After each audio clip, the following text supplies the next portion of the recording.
Welcome to another episode of the Chokeslam Wrestling Report. I am your host, the infamous Ultimate One, and we're on my YouTube channel, the Chokeslam Wrestling Report YouTube channel. And we're going to be talking about Cody Rhodes. Now, you guys, if you watch AEW Dynamite this week, you saw that Cody Rhodes lost his TNT title to Sammy Guevarra in a ladder match, which was a good match, crazy match.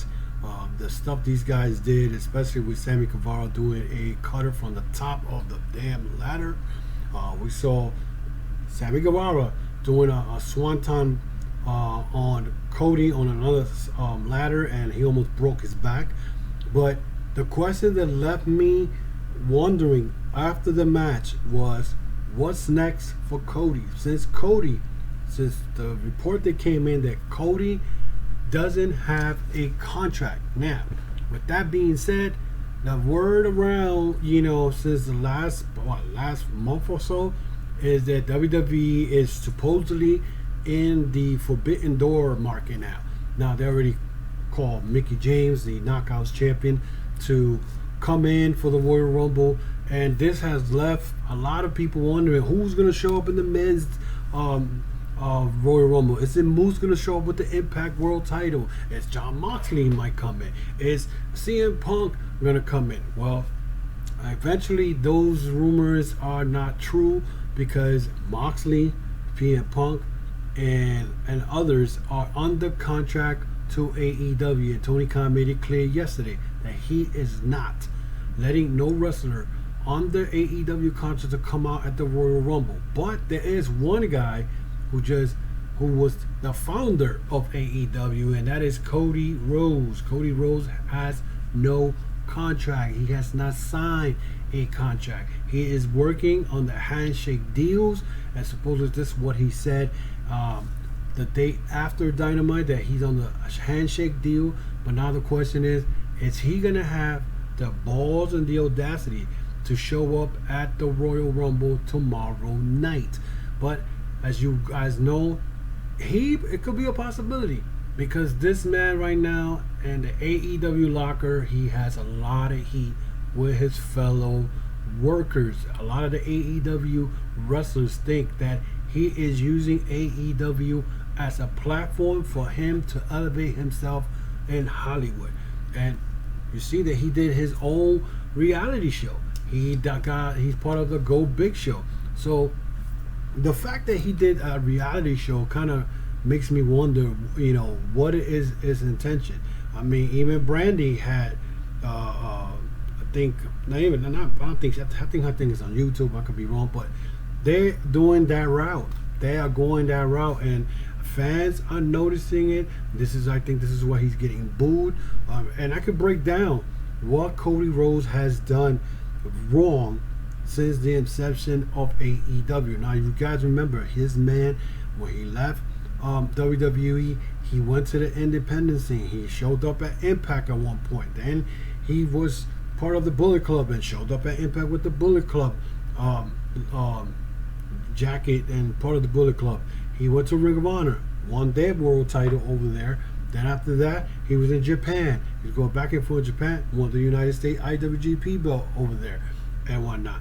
Then he fought in Japan. He was part of this big storyline between the Bullet Club versus the original Bullet Club members, and it was a big story. But it wasn't until probably 2018, 2019, or probably even a little earlier than that, when he wanted to do something that no other wrestling promotion or anybody has ever done since the WCW days, and that was to promote in a wrestling event and bring in 10,000 fans. That even Dave Meltzer was like, there's no way in the world you're going to do that.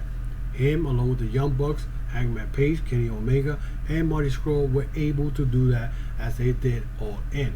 And during that All In event, he put himself in a match with Nick Aldis for the NWA title. Even though he had not wrestled in the NWA, he got the title shot. He ended up winning that, which to me, honestly, it was like, why did he win the NWA title? All because he wanted to do something that his father did, the NWA belt. So he won that belt. A couple of months later, he ends up losing it to Nick Aldis back at the Crockett Cup of, I think it what's it, the Crocker Cup or the 70th anniversary show and whatnot. So they were able to do that.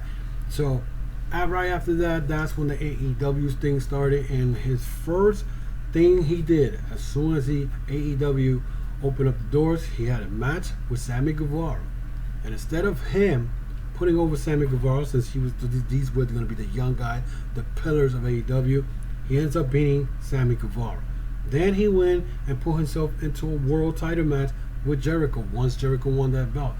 And then he had MJF, and the storyline was that MJF was his protege, and during that match between him and Jericho, MJF turned on him.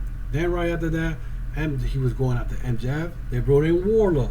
Wardlow was supposed to be this big badass dude who was the bodyguard MJF, and what does Cody Rhodes does? He goes and gives Wardlow his first pinfall loss in a cage match where he did a moonsault from the top of a 20-foot cage to beat Wardlow. The pandemic hit.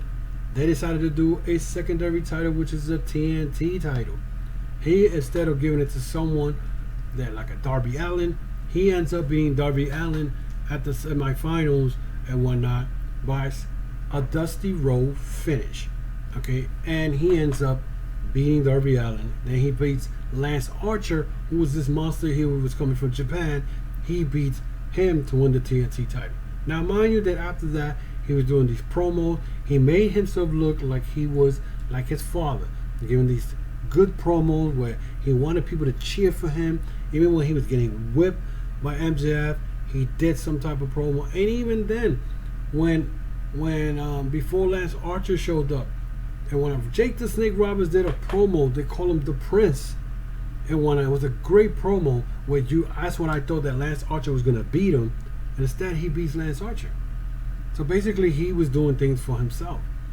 And right after that, when he lost, he wins the TNT title, he loses the TNT title to Brody Lee, but then 2 months later he wrestles him in a dog collar match, which was a terrible dog collar because it was a belt surrounded with cloth around it. It wasn't even a dog collar and whatnot. He wins the belt for the second time. He loses to Darby Allin. Then he moves on to do goes away. Then he's pushing his Nightmare Factory guys, feuding with QT Marshall. It was so boring that it was like, what is going on with Cody? Why is he getting himself into that? And I was like waiting to see what happened. At one point I thought that the Four Horsemen were going to come back. He was going to be part of that when the Pinnacle showed up. That has not happened.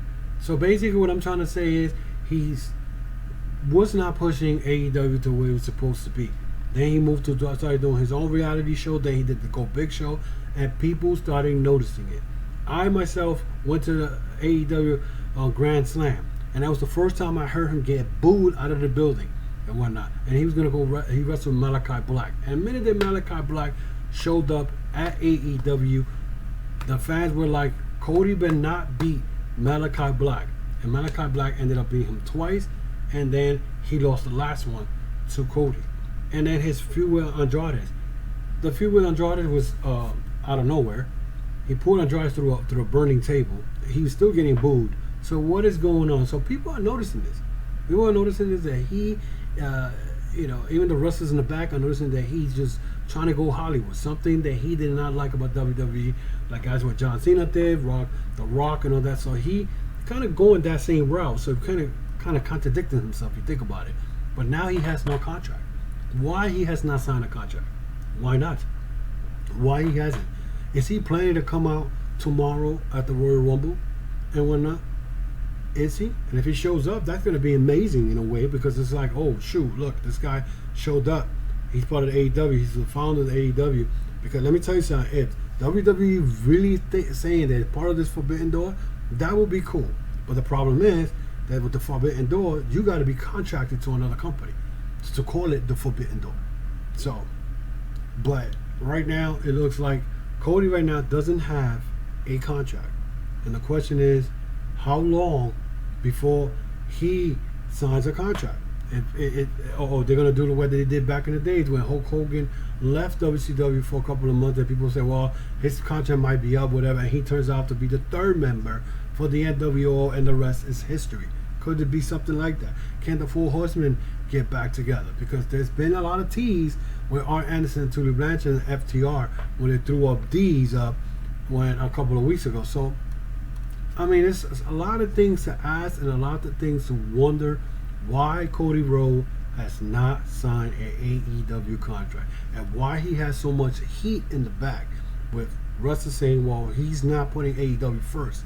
He's putting himself first, which is true, but you also got to think why Cody Rhodes had issue with Kenny Omega and the Young Bucks, and I think it was the beginning of last year where they said they were not getting along, and then they stopped. Cody Rhodes stopped coming out of the BTE videos that they do every week, and he was coming out at Sammy Guevara's blog.